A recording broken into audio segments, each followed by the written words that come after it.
DNA sequencing.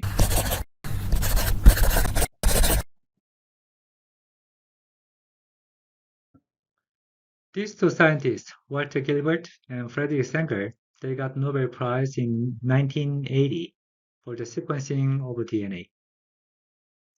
Well, one scientist here, Frederick Sanger, actually this was not his first the Nobel Prize. He got another Nobel Prize in 1958, and at the moment he was much younger, and he got Nobel Prize at the moment by analyzing the structure of proteins. Well, one person get two Nobel Prize is very rare cases, and this person got one Nobel Prize for protein analysis, the other Nobel Prize for DNA structural analysis. Amazing. The first method is the Maxam-Gilbert method.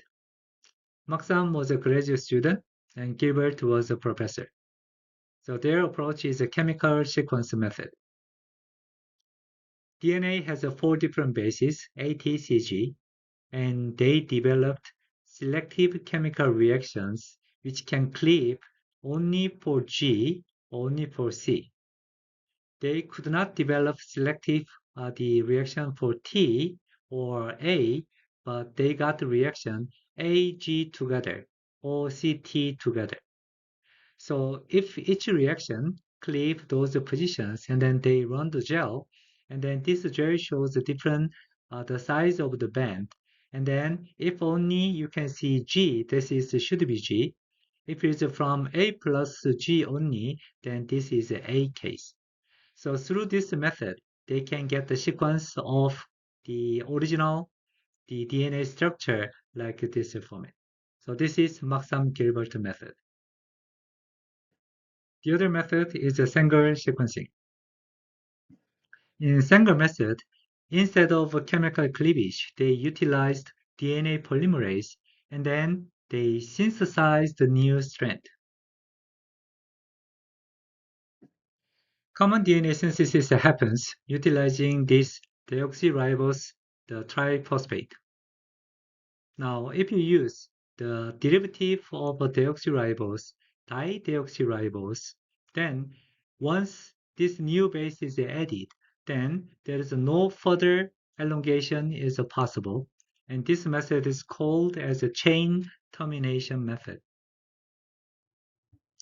In this case, the final nucleic acid can be fluorescently labeled. Then, when the reaction is finished by this dideoxy, the NTP, then the new product is fluorescently labeled. And this method is called as sequencing by synthesis. The termination reaction can be random, and the partial product is collected, then they can be fluorescently labeled, and then they can be isolated by chromatography method, gel electrophoresis. Then by reading their sequences, it's possible to read the original DNA sequence like this.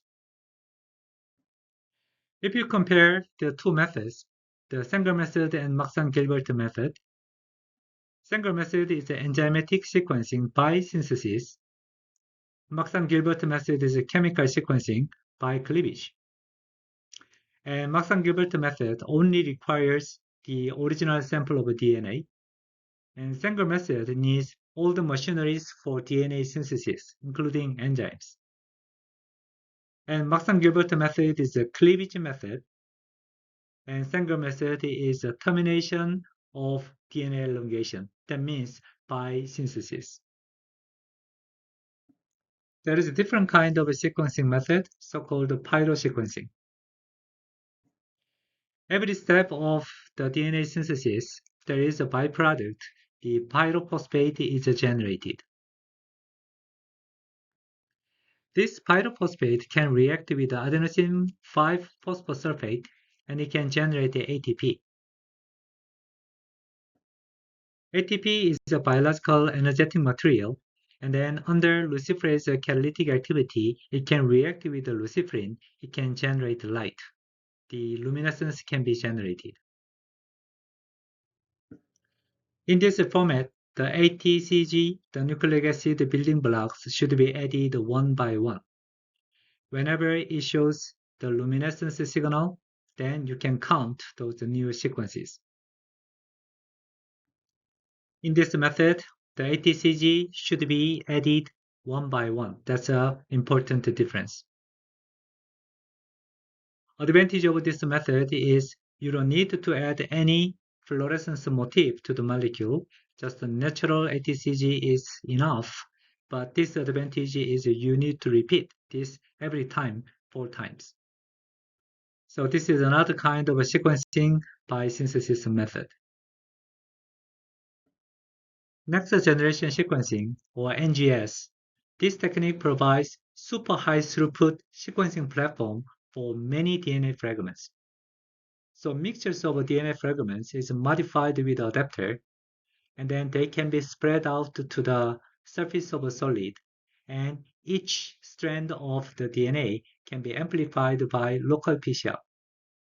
And each colonies can be sequenced by synthesis, and each step can be imaged to get the whole sequencing process at a time. So this is another kind of sequencing by synthesis, but this is a super high throughput and in parallel method. If you compare NGS with the Sanger sequencing is a one read in one sample, but NGS can read the parallelly many samples together easily more than million sequences at a time. So this is super faster the method comparing to conventional Sanger method. Through this NGS, now it's possible to sequence many fragments of DNA at a time, and utilizing those references to the genome sequencing, it's quite straightforward to find out which gene or which gene's information is existing in the mixtures of samples.